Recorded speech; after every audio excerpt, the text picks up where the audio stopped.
समन्ता चक्रवालेषु अत्रा गच्छन्तु देवता सद्दम्मं मुनिराजस्स सुनन्तु सग्गमुक्खदं ධම්මස්සවන කාලෝ අයං බදන්තා ධම්මස්සවන කාලෝ අයං බදන්තා ධම්මස්සවන කාලෝ අයං බදන්තා නමෝ තස්ස භගවතු වරහතු සම්මා සම්බුද්දස්ස නමෝ තස්ස භගවතු වරහතු සම්මා සම්බුද්දස්ස නමෝ තස්ස භගවතු වරහතු සම්මා සම්බුද්දස්ස තයෝමේ භික්කවේ බවා පහතබ්බා තේසු සික්ඛාසු සික්ඛිතබ්බං කතමේ තයෝ බවා පහතබ්බා කාම භවෝ රූප භවෝ අරූප භවෝ ඉමේ තයෝ බවා පහතබ්බා කතමාසු තේසු සික්ඛාසු සික්ඛිතබ්බං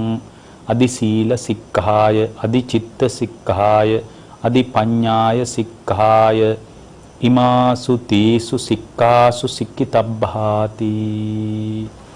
ඒ අපගේ ශාස්ත්‍රු වූ සම්මා සම්බුදුරජාණන් වහන්සේට අප හැම දිනාගේම নমස්කාරය වේවා. පින්වත්නි, ඔබ තුල මේ කාලේ කලබලයක් පවතිනවා. මේ මොහොත තුලත් ඔබ තුල යම් කැළඹීමක් පවතින්න පුළුවන්. ඒ මොහොතේ අත්දැකීම අපේ කැළඹීමට හේතු වෙනවා. පවතින తত্ত্বය බලපානවා. සමාජ తত্ত্বය බලපානවා. ඇසුරු කරන සමාජයේ බලපානවා. මේ හැම දෙයක් තුලින්ම අපේ අභ්‍යන්තරයේ නොඑක ආකාරයෙන් කැළඹෙනවා. ඒතර මේ කැළඹි යන ජීවිතයේ තුල ධර්මීය උපකාරය, ධර්මීය රැකවරණය, ධර්මීය අනුග්‍රහය ගොඩනගා ගැනීම තුල ඔබ තුල කලබලයක් ඇති නොවීම පිණිස උදව් වෙනවා. දැන් උදාහරණයක් විදිහට ගත්තොත් දැන් තව සතියකින් විතර එළඹෙනවා අලුත් අවුරුද්දක්. ඒතකොට මේ අලුත් අවුරුද්ද උදා වෙනකොටම පින්වත්නි අපි හිතාගෙන ඉන්නවා මේ පවතින తত্ত্বය යම් තාක් හරි සමනය වේවි කියලා. මොකද අපි මුහුණ දෙන මේකල බරපතලම අර්බුදේ තමයි කොවිඩ් වසංගත තත්ත්වය. මේ බඳු තත්ත්වයන් සමනය වෙලා සාමාන්‍ය ජන ජීවිතයට විවෘත වෙයි කියලා. පින්වත්නි, මේ කොවිඩ් වසංගතයේ ධර්මයෙන් බලනකොට පේන්නේ අපි අකමැති සංස්කාරයන්ගේ විපාකයක් හැටියට. පින්වත්නි, මේ මොහොතේ අපි අකමැති සංස්කාරයක් අපට විපාක දීලා තියෙනවා. කොවිඩ් කියන්නේ එක්තරා විදිහක අකුසල සංස්කාරයක ප්‍රතිඵලයක්.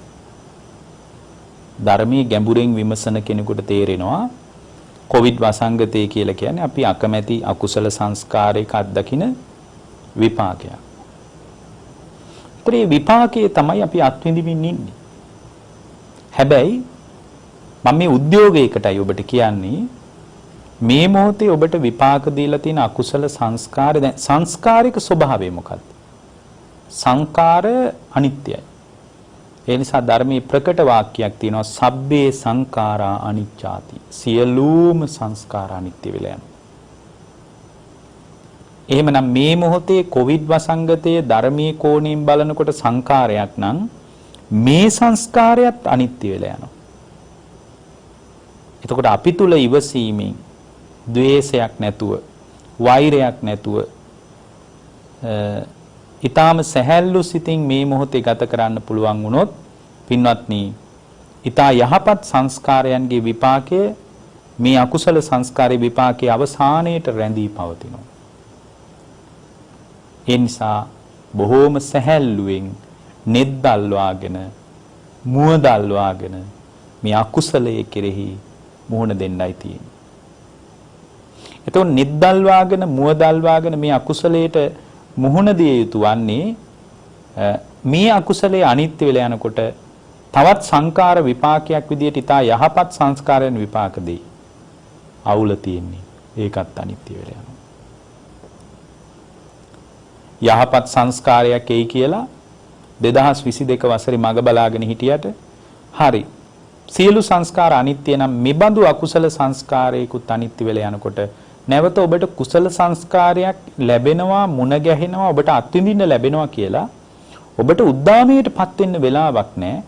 හේතුව තමයි පින්වත්නි, ඒ කුසල සංස්කාරයත් අනිත්‍ය වෙලා.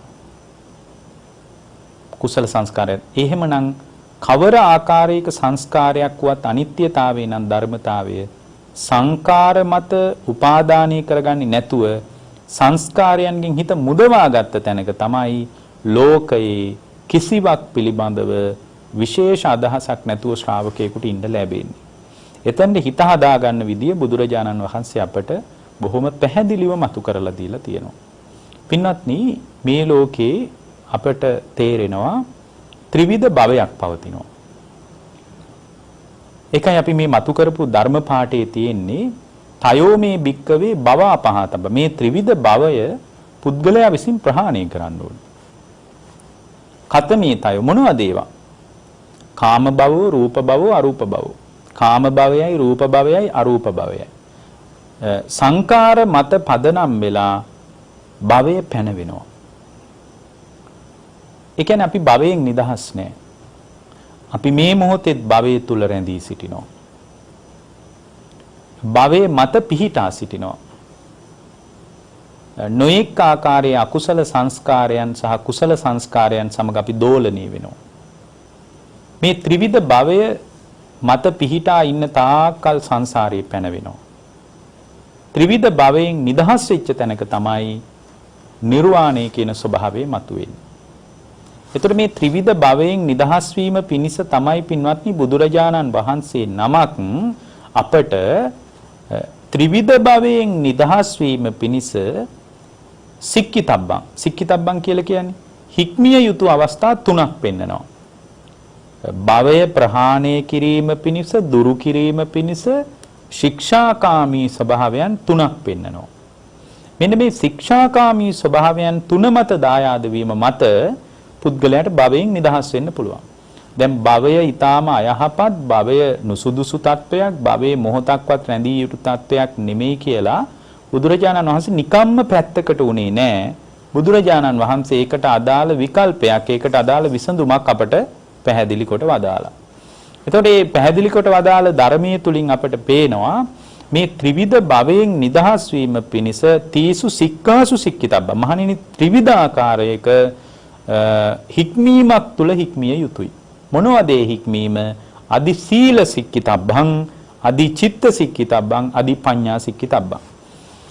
පින්වත්නි, අදි සීලයක උපකාරයක් අවශ්‍යයි. අදි සීලයක කියලා කියන්නේ දැන් එතන පන්සිල් ගන්න අමාරුයි. අදි සීලය කියලා බුදුදහම කතා කරන්නේ කුමක්ද? දැන් පැවිද්දෙකුට ස්වාමීන් වහන්සේ නමකට අදි සීල් ලැබනවා කියලා කියන්නේ පින්වත්නි මේ පවතින தත්යෙන් අයින් වෙලා ඒ භික්ෂුව විසින් උපසම්පදා භාවයට පත් වෙනකොට අපි කියනවා අදි සීල් ලැබනවා කියලා. ඒ කියන්නේ භික්ෂුව උපසම්පදාවට පත් වෙනකොට අදි සීලයක් අදිෂ්ඨාන කරනවා. ඒ අදි සීලය තමයි ප්‍රාතිමෝක්ෂ සංවර සීලය. එතකොට ගිහියෙක්ගේ අදි සීලය කුමක්ද? ගිහියෙක්ගේ අදි සීලේ චරණ ධර්මවල පෙන්නනවා මේ ප්‍රාතිමෝක්ෂයේ ගිහියෙකුට අදාළව කතා කරද්දී ඇත්තටම ගිහියේ ප්‍රාතිමෝක්ෂයේ පැවිද්දෙකුට අදාළව කතා කරද්දී ගිහියෙකුට අදාළ ශික්ෂාකාමී වැඩපිළිවෙල විදිහට අපිට තෝරා බේරා ගන්න වෙන්නේ වෙන මොකක්වත් නෙමෙයි. ගිහියෙකුට අදාළ වැඩපිළිවෙල තුල ඉන්ද්‍රිය සංවරයයි අපිට ගන්න වෙන්නේ. ඒතකොට ඉන්ද්‍රිය සංවරය තුල ශක්තිමත් වෙන්න ඉන්ද්‍රිය සංවරය තුල ශක්තිමත් වෙච්ච ශ්‍රාවකයාට පෙන්වන මඟ පෙන්වීම තමයි පින්වත්නි තමන් දස කුසලයේ තුල ශක්තිමත් වෙන එක.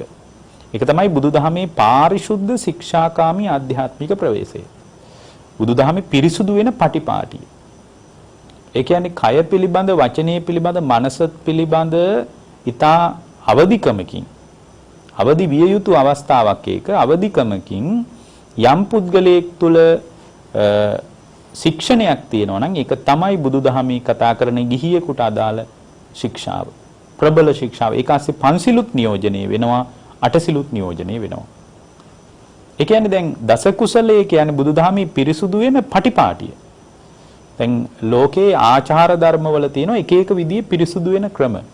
සමහර දැන් ওই බමුණන්ගේ පිරිසුදු වෙන ක්‍රමය තමයි ඒගොල්ලෝ අමු ගොම ගන්නවා, අමු තනකොළ අතුරනවා, ගෙදර ගිනි මැල ගහනවා, ගිනි දෙවියෝ පුදනවා, ඉරට වන්දනා කරනවා. ඒ අතර බරපතලම පිරිසුදු වීමේ පටිපාටිය ගඟට බහැලා පව් හොදාරිනවා. එතකොට මේ පව් හොදාරිනකොට ඒගොල්ලෝ කියනවා අපි පිරිසුදුයි කියලා. නමුත් දැන් බුදුදහමේ පිරිසුදු වෙන ක්‍රමය තමයි මේ අදි සීලය තුල ශක්තිමත් වෙන එක. එතන දස කුසලයේ තුල ශක්තිමත් වෙලා ඉන්ද්‍රිය සංවරය හදාගත්තම එතන සීලයකින් අදාළ කෙරෙන්න ඕන දේ තුල යම්කිසි ශික්ෂණයක් තියෙනවා. දැන් මේ බඳු සීලයකට එන්න ඕන ත්‍රිවිධ භවයෙන් නිදහස් වීම පිණිසයි. කාම ලෝකේ විපාක පිණිස කර්ම හැදෙනකොට එතන කාම භවයේ පැනවෙනවා. රූප ලෝකේ විපාක පිණිස කර්ම හැදෙනකොට එතන රූප භවයේ පැනවෙනවා. අරූප ලෝකේ විපාක පිණිස කර්ම හැදෙනකොට අරූප භවයේ පැනවෙනවා. එහෙමනම් අපි කාම භවයේ තුලයි මේ මොහොතේත් ඉන්නේ. ඒ වගේම තමයි භවයේ පැති දෙකක් තියෙනවා. ඒ භවයේ පැති දෙකක් තියෙනවා ප්‍රතිසන්දි වශයෙන්ුත් එක්ෂණික වශයෙන්ුත්. ප්‍රතිසන්දි වශයෙන් කියන්නේ දැන් භව පච්චය ජාති. ඒ කියන්නේ භවයේ නිසා ජාතිය පැනවෙනවා කියන එක අපි ප්‍රතිසන්දි වශයෙන් කතා කරගන්නවා. එක්ෂණික වශයෙන්. ක්ෂණයක් ගානේ අපි භවයේ රැඳිලා ඉන්නවා. ඒ ක්ෂණයක් ගානේ භවයේ රැඳිලා ඉන්නවා කියලා කියන්නේ දැන් මේ වෙලාවෙත් ඔබ භවයේ ඉන්නවා. කොහොමද? ඒ කියන්නේ භවයෙන් නිදහස් නෑ අපි. භවය කියලා කියන්නේ භවයේ පැති දෙකක් තියෙනවා. උත්පත්ති භවය සහ කර්ම භවය කියලා. උත්පත්ති භවයේ පැන වුණාම කර්ම භවයේ පැන වෙනවා. කර්ම භවයේ පැන වුණාම ආය උත්පත්ති භවයේ පැන වෙනවා. එතකොට පින්වත්නි රූප දකින්න එක නෙමේ අවුල. රූප දකින්න මට්ටම තුල මේක ඊටාම පරිස්සමින් තේරුම් ගන්න. ඇහෙන් රූප දකින්නකොට තමා තුළ චක්කු විඥානයේ පහළ වෙනව නේද? අන්න ඒකට උත්පත්ති භවය කියලා. ඒ කියන්නේ විඥානයේ ප්‍රතිසන්දි වශයෙන් උත් ලැබනවා, එක්ෂණික වශයෙන් උත් සිද්ධ වෙනවා. එක්ෂණික වශයෙන් විඥානයේ පහළ වීම තමයි මේ චක්කු විඥාන, සෝත විඥාන, ගාන විඥාන, જીවහා විඥාන, කාය විඥාන, මනෝ විඥාන කියන විඥානයේ පහළ වීමක් තියෙනවා. ඒ විඥානයේ පහළ වෙනකොට එක්ෂණිකව පින්වත්නි අපි තුල උත්පත්ති භවයේ පහළ වෙනවා. ඒක එක්ෂණිකවත් ඒ කියන්නේ ප්‍රතිසන්දි වශයෙන් වෙනම වෙනවා, එක්ෂණික වශයෙන් උත් වෙනවා. එතකොට රූප දකින්න මට්ටමට ආවට පස්සේ දැකපු රූපය ඇති බවට මනසේ රැඳෙනවා. මම මේ රූපේ දැක්කා කියලා දැකපු බවට මනසේ රැඳෙනවා. ඒකට කියනවා කර්ම භවය කියලා. ඒ දැකපු දේ ඇති බවට මනසේ රැඳෙනවා. ආය බලන් හිතෙනවා උත්පත්ති භවය. බලපු දේ ඇති බවට ආය මනසේ රැඳෙනවා කර්ම භවය. ඊට පස්සේ කර්ම භවයේ තියෙන තාකල් ඇත කියලා මනසේ එකක් රැඳිලා තියෙනවා. ඒ ඇති දේ ආය බලන් හිතෙනවා උත්පත්ති භවය. බලන් හිත. ඒ කියන්නේ චක්කු විඥානයේ පහළ වෙන මට්ටම උත්පත්ති භවය. උත්පත්ති භවය නිසා බලපු දේ ඇති බවට ආය මනසේ හැප්පෙනවා කර්ම භවය. උත්පත්ති භවයෙන් කර්ම භවයට. කර්ම භවයෙන් උත්පත්ති. මේක තමයි භවයේ ඉන්නවා කියලා කියන්නේ. එතකොට මේ දැකපු දේ ඇති බවට මනසේ හැප්පි තියෙන තාකල්යා ඒ දැකපු දේ පදනම් කරගෙන සිතින් කයෙන් වචනෙන් ක්‍රියාත්මක වෙනවා. කර්ම සකස් වෙනවා. එතකොට මේකට කියනවා උත්පත්ති භවය සහ කර්ම භවය. එහෙනම් රූප බලන එක නෙමෙයි අවුල. බලපු රූප බලනවා නම් පින්වත්නි මෙහෙම හිතන්න. දැන් පලහට ගන්න ගහක ගෙඩි හැදෙන එක අවුලක් නෑ. දැන් අපි හිතමු අඹ ගෙඩි කියලා. එක්ක අපි හිතමු පැපොල් ගෙඩියක් කියලා. ඇට තියෙන පැපොල් ගෙඩියක් තියෙනවා. එතකොට මේ ඇට තියෙන පැපොල් ගෙඩිය හැදුන එක නෙමෙයි අවුල. ගස්වල ගෙඩි හැදෙනවා. හැබැයි පැපොල් ගෙඩියක් හැදුනොත් පැපොල් ගෙඩිය ඇටත් හැදෙනවා. පැපොල් ගෙඩිය හැදෙනවා නම් පැපොල් ගෙඩිය ඇටත් හැදෙනවා. ඒ ඇට විසින් තවත් පැපොල් ගස් හදන්න පුළුවන්. අන්න ඒකයි අවුල. නැවත උත්පත්ති භවයෙන් කර්ම භවයට, කර්ම භවයෙන් උත්පත්ති භවයට මේ විදියට සැරිසරා යන ගමනේදී නැවත පින්වත්නි අපේ ජීවිතය තුළ කර්ම සකස් වෙලා ප්‍රතිසන්දි වශයෙන් උද්භවයේ පැනවෙනවා. එතකොට කාම ලෝකෙට විපාක පිණිස කර්ම හැදෙනකොට එතන කාම භවයේ පැනවෙනවා. රූප ලෝකෙට අදාළ විපාක පිණිස කර්ම හැදෙනකොට රූප භවයේ පැනවෙනවා. අරූප ලෝකෙට විපාක පිණිස කර්ම හැදෙනකොට අරූප භවයේ පැනවෙනවා. ඉතින් මෙහෙම ප්‍රතිසන්දි වශයෙන් බැලුවත් භවයේ තුල අපි ඉන්නේ. එක්ෂණිකවත් මේ මොහොත තුලත් අපි භවයේ රැඳිලා ඉන්නවා. අපි භවයෙන් නිදහස් නැහැ. දැන් රහතන් වහන්සේට වෙන්නේ දැකපු දේ ඇති බවට මනසේ හැප්පිලා ඒ ඔස්සේ ප්‍රපංචකරණයක් වෙන්නේ නැහැ. දැකපු දන අතහැරිනවා කියලානේ අපි කියන්නේ. සුතේ සුතමත්තම් භවිස්සති කියලා කියන්නේ රහතන් වහන්සේ කෙනෙක් කියද්දි. එතකොට මේ භවයෙන් නිදහස් වීම පිණිස බුදුරජාණන් වහන්සේ අපට පැහැදිලි කරා ත්‍රිවිධ ශික්ෂාවක්. ත්‍රිවිධ ශික්ෂාවක්. තීසු සික්කාසු සික්කිතබ්බා. අදි සීලය තුල ශක්තිමත් වෙනවා. ඊට පස්සේ අදිචිත්ත කියලා කියන්නේ මෙතන කතා කරන්නේ ධ්‍යාන සිත් දියුණු කරනවා. හිත දියුණු කරගන්නවා. එතකොට අර තමන් අත්දකින්න සංසිද්ධිය තමන්ගේ හිතෙන්ම දැකලා මේ තුල ඇලීමක් බැඳීමක් ගැටීමක් හදාගන්න හේතුවක් නැහැ කියලා තමන්ටම පේන්න පටන් ගන්නවා. අදිචිත්ත. අදිපඤ්ඤා සික්කිතබ්බං කියලා කියන්නේ විනිවිද යන ප්‍රඥාවෙන් දැන ගන්නවා මේ තුල නාම රූප ධර්ම ටිකක් පහළ වීමක් හැර වෙන මොකක්වත් නැහැ. මෙතන පංචස්කන්ධේ පහළ වීමක් හැර වෙන මොකක්වත් නැහැ. මේ එළිය දේවල් අල්ලන්න හිතෙනවා කියලා අපි හැම වෙලාවකම එළිය දේවල් මත පින්වත්නි පිහිටා සිටින ගතියක් තියෙනවා. ඒ කියන්නේ අපි හිතාගෙන ඉන්නවා ඇස ඉදිරියට එන රූපේ පිලිසරණක් කියලා. කනට ඇහෙන ශබ්දේ පිලිසරණක් කියලා. ඒ නිසා එළිය දේවල් ඔස්සේ අපි පිලිසරණ හොයාගෙන යනවා. මේ එළිය දේවල් පිලිසරණ පිණිස හොයද්දී එළිය ගොඩාක් දේවල් අපි අල්ල ගන්නවා. ඒවා පිලිසරණක් කියලා අපි හිතාගෙන ඉන්නවා. හැබැයි ඒ එළිය සියලුම දේවල් අනිත්‍ය වෙලා යන දේවල්. අනිත්‍ය වෙලා යන දේක පිලිසරණක් හොයාගෙන ගියපු අපි අනාථ වෙනවා. ඕක තමයි අපිට ඉන්නේ. එතකොට කෙනෙක් අහන්න පුළුවන් හරි. එහෙනම් ඔබ වහන්සේලා කියන පිලිසරණ මොකද්ද? අපිට කියන්න පිලිසරණක්. ඒක ඊටාම සාධාරණ කතාවක්. පිලිසරණ හොයන මිනිස්සෙකුට එළියේ රූප ඔස්සේ පිලිසරණ හොයන්නත් එපයි නං. ශබ්ද ඔස්සේ, ගන්ධ සුවඳ ඔස්සේ, රස ඔස්සේ පිලිසරණ හොයන්නත් එපයි නං. ඊටාම සාධාරණ කතාවක්. හොඳයි අපි පිලිසරණ හොයන්නේ කොතනින්ද? ඔබ වහන්සේලා අපිට ඒක කියලා දෙන්න කියලා කෙනෙක් අහන්න පුළුවන්. මේ ලෝකයේ ඇසට තියෙන පිලිසරණ රූපේ නෙමෙයි. කනට තියෙන පිලිසරණ ශබ්දේ නෙමෙයි. ඔබට නිකන් බැලූ බැල්මට නිකන් ඇහැ තුල පිලිසරණක් තියනවා වගේ හිතෙන්නත් පුළුවන්. කන තුල පිලිසරණක් තියනවා වගේ හිතෙන්නත් පුළුවන්. ඒ කියන්නේ කන ඉදිරියට එන ශබ්දයේ මත යම් පිලිසරණක් තියනවා කියලා හිතෙන්න පුළුවන්. පින්වත්නි, ශබ්දයේ මත සැබෑවට පිලිසරණක් කොහොමද හොයන්නේ? ශබ්දයේ ඇති වෙච්ච තැනම හේතුන් සහිතව නිරුද්ධ වෙලා යනවනේ. ශබ්දයක් ඇහෙන මට්ටමේ ඉන්නේ හේතු සහිතව නම්. හේතු නිරුද්ධ වෙලා යනකොට ශබ්දේ නිරුද්ධ වෙලා යනවා නම්. ඒ බඳු ශබ්දයකින් කොහොමද පින්වත්නි පිලිසරණක් බලාපොරොත්තු වෙන්නේ? ඒක කොච්චර දැන් උදාහරණයක් විදියට හේතු සහිතවයි දැන් අපි හිතමු අත් දෙක එකතු කරලා අප්පුඩියක් ගහනවා කියලා. අප්පුඩියක් ගහනකොට ශබ්දයක් ජනිත වෙනව නේද? එතකොට මේ ශබ්දේ ජනිත වුණේ හේතු සහිතවද හේතු රහිතවද? හේතු සහිතවයි. අත් දෙක අතර ඇතිවෙච්ච ස්පර්ශයයි හේතුව. ස්පර්ශය නිසා ශබ්දයක් ජනිත වුණා. ස්පර්ශය නිරුද්ධ වෙනකොට ඒ ශබ්දය එතනම නිරුද්ධ වෙලා යනවා. ඊට පස්සේ නිරුද්ධ වෙච්ච ශබ්දේ මේ පෘථිවි ධාතුවේ ලෝකේ කොහේ හරි රැඳිලා තියෙනවද? නැහැ.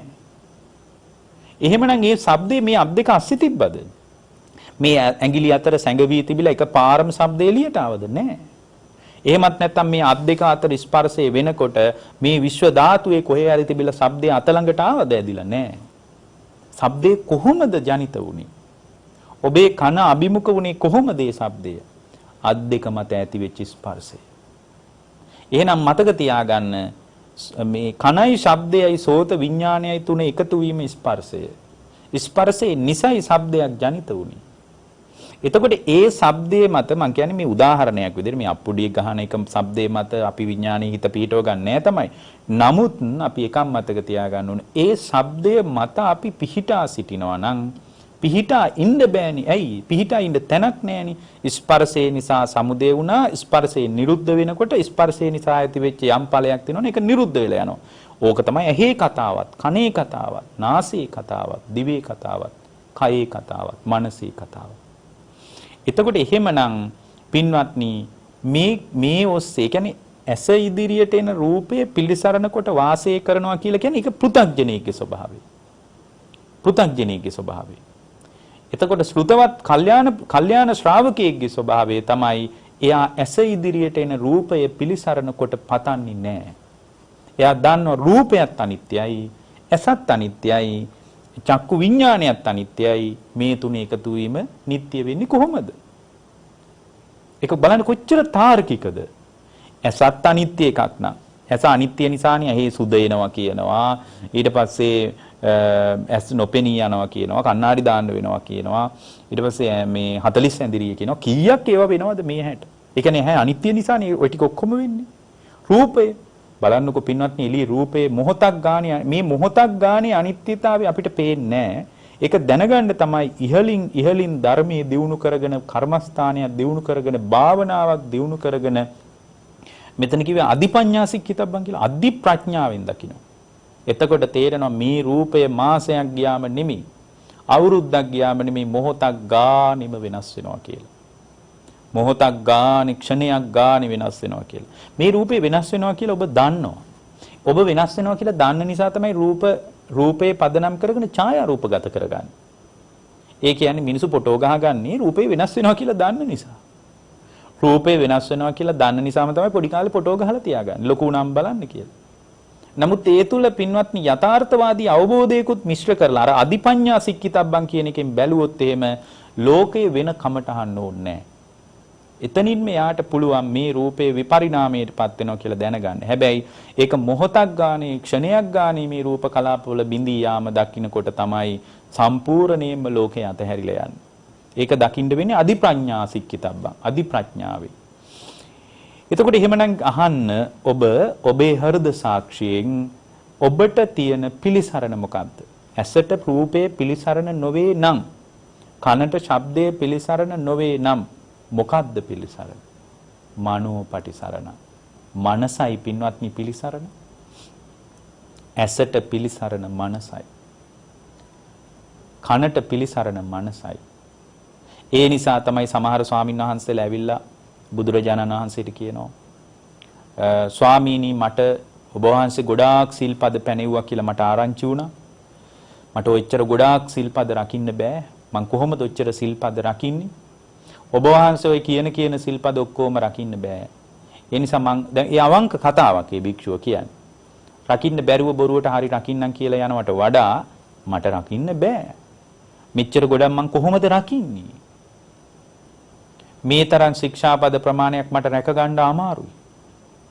ඒ නිසා මම හිතුවා මේ මහානකමට වඩා ගිහිකම තුල අඩුම පන්සිල් ටිකවත් රැකගෙන ඉන්නවා කියලා. ඒතර බුදුරජාණන් වහන්සේ හරි සානුකම්පිතව අනුකම්පාවෙන් විමසන හොඳයි භික්ෂුව එකක් රැක ගන්න පුළුවන්ද? ඒතර යා බැලුවා ඔච්චර ගොඩක් තියෙන එකක් නම් කොහොම හරි කරගන්න පුළුවන්. හොඳයි මම එකක් රැක ගන්නම්. මනස රැක ගන්න පුළුවන්ද? මනස මන් රැක ගන්නම්. ඇයි? වෙන් ගෝචර තියෙන හැම ඉන්ද්‍රියකටම පිළිසරණ මනස නිසා මනස රැකිච්ච තැනක සියල්ල රැක්කා වෙනවා. එතකොට මනසයි පිළිසරණ. මේ ලෝකයේ යම් දෙයක් පිළිසරණ ප්‍රාර්ථනා කරගෙන ඉන්නවා නම් ඒක බුදුහාමුදුරන්ගේ ක්‍රමය නෙමෙයි. බුදුරජාණන් වහන්සේගේ ශ්‍රාවකයෙක්ගේ ක්‍රමය නෙමෙයි. ඒ කියන්නේ මේ රූපයේ මත පිළිසරණ, ශබ්දයේ මත පිළිසරණ හොයනවා අපි. ඒ නිසා පිළිසරණ ගෙනත් දේවි කියලා මිනිස්සු ගොඩාක් රූප හොය යනවා. කවදා හරි පිළිසරණ හම්බෙයි කියලා යා හිතාගෙන ඉන්නවා. ශබ්දයේ මත පිළිසරණ තියනවා කියලා හිතාගෙන එළියේ ශබ්ද පිළිබඳව එයා ශබ්ද ස්ථානගත කරගන්න හදනවා. කියන්නේ මෙතන ඉඳලා මට මේ ශබ්ද ඇහෙන්න ඕන. මෙතන ඉඳලා මට මේ ශබ්ද ඇහෙන්න ඕන. මේ වගේ තැනක නම් මට මේ විදියටයි ඇහෙන්න ඕන. මම අධර්මයට කැමති නෑ. අසත්පුරුෂ වචනයට කැමති නෑ.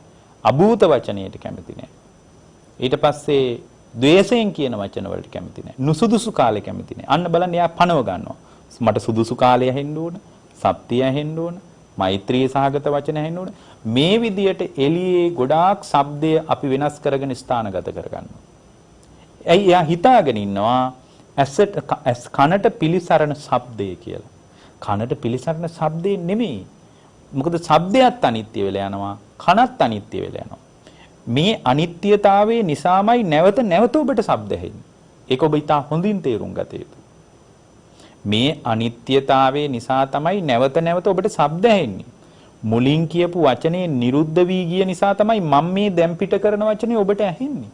මොකද ඇතිවි නැතිවි යනවනේ.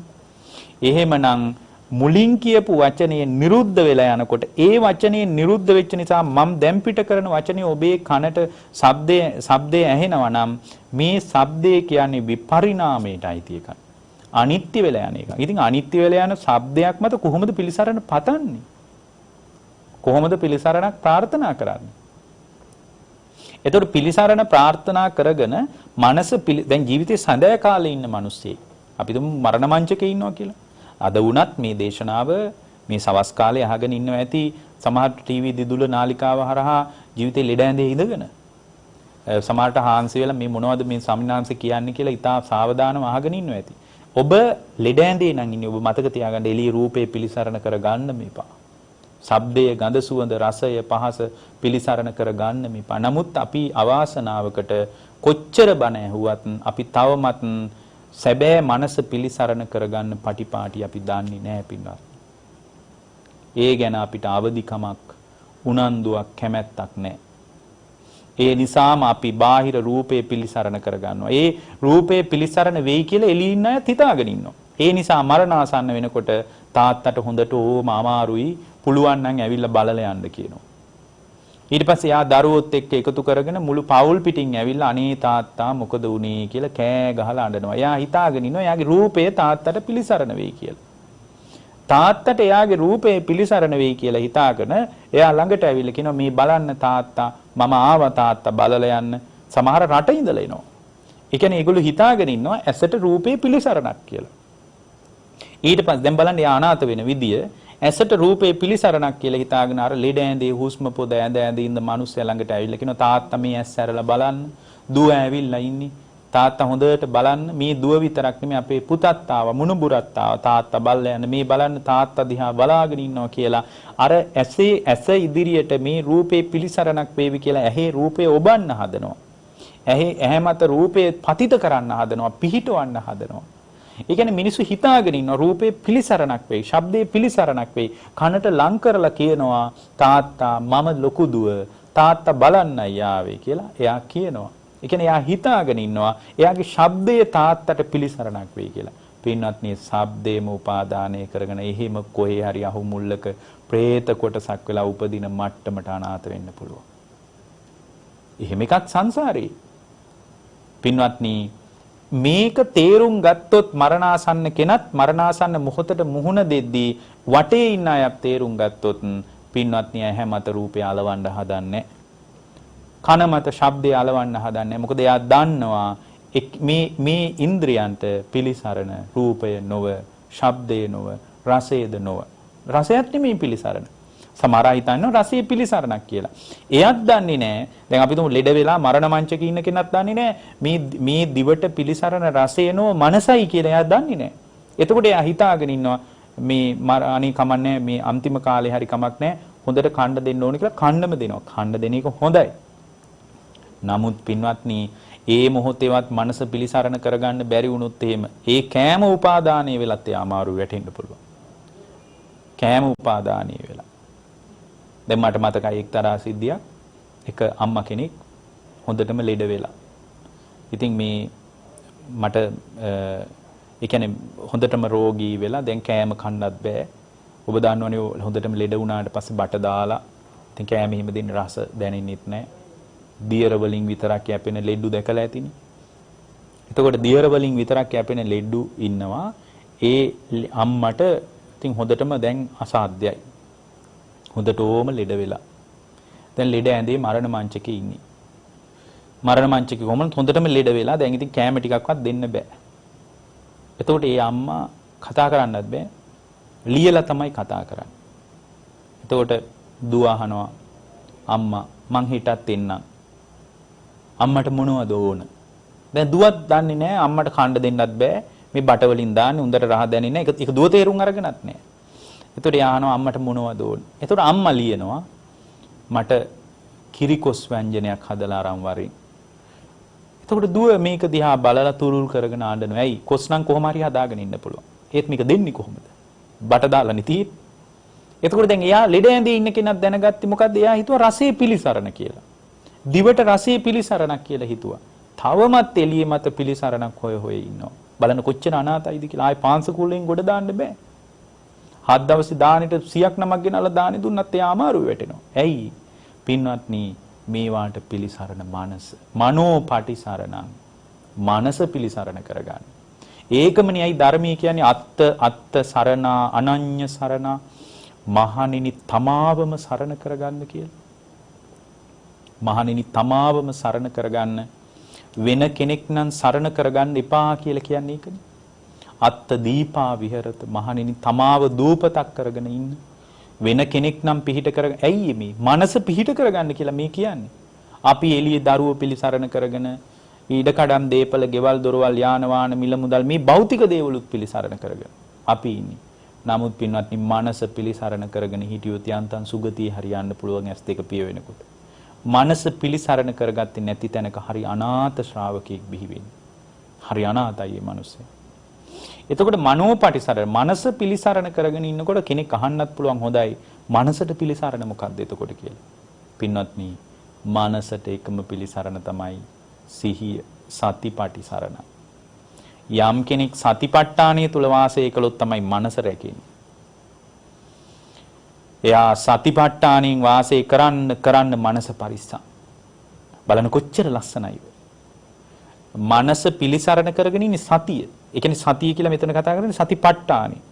එයා තුල කය පිළිබඳ එළඹ සිටි සිහිය තියෙනවා නම් විඳීම් පිළිබඳ එළඹ සිටි සිහිය තියෙනවා නම් හිත පිළිබඳ එළඹ සිටි සිහිය තියෙනවා නම් හිතේ ඇතිවෙන නොඑක ආකාරයේ ධර්ම තියෙනවා.